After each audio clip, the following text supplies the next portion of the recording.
Welcome back. Now, the controversial firing of a popular school principal and his deputy amid allegations of radicalisation that's taken many students and their parents by surprise. How much of a shock was it that they sacked them? I do speak highly of the principal and the vice principal. Look, we are gravely disappointed that state education departments are failing to uphold Australian values. I think he's a really good principal, and I feel like it's a loss to Punchbowl Boys.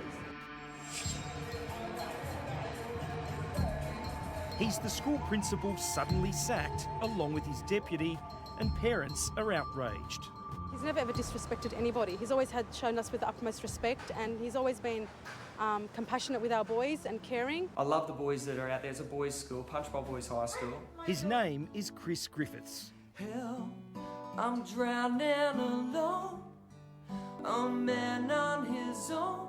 A part-time rocker and recent convert to Islam, Griffiths has been in charge at Punchbowl Boys High School in Western Sydney since late 2015.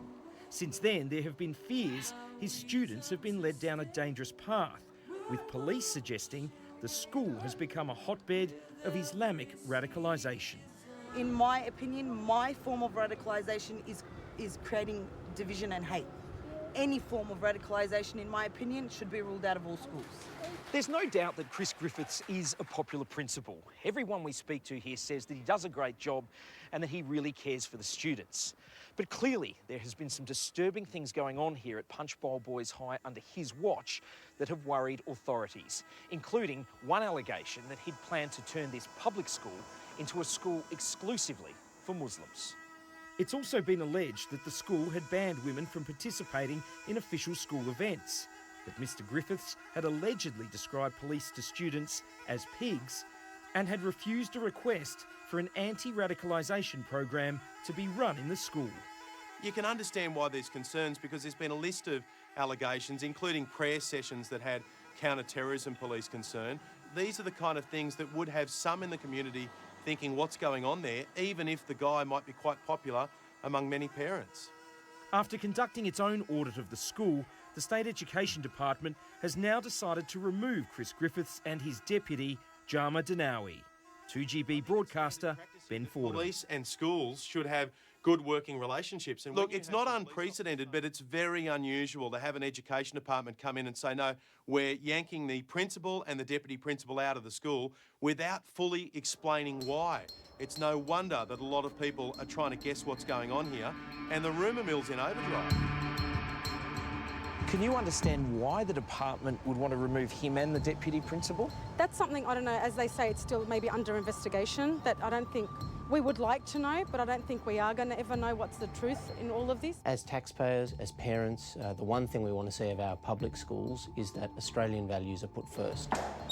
Assistant Immigration Minister Alex Hawke is also calling on the Education Department to explain why it took the action that it did.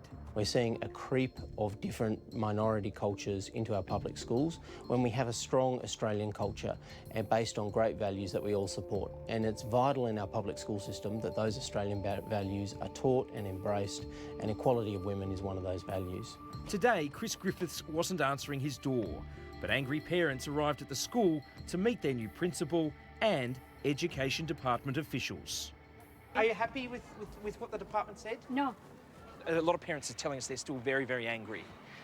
Well, that's other parents. But you're happy? For my parent, I'm going to trust the leadership team and we're going to move forward to build a better community and a better school for our boys here.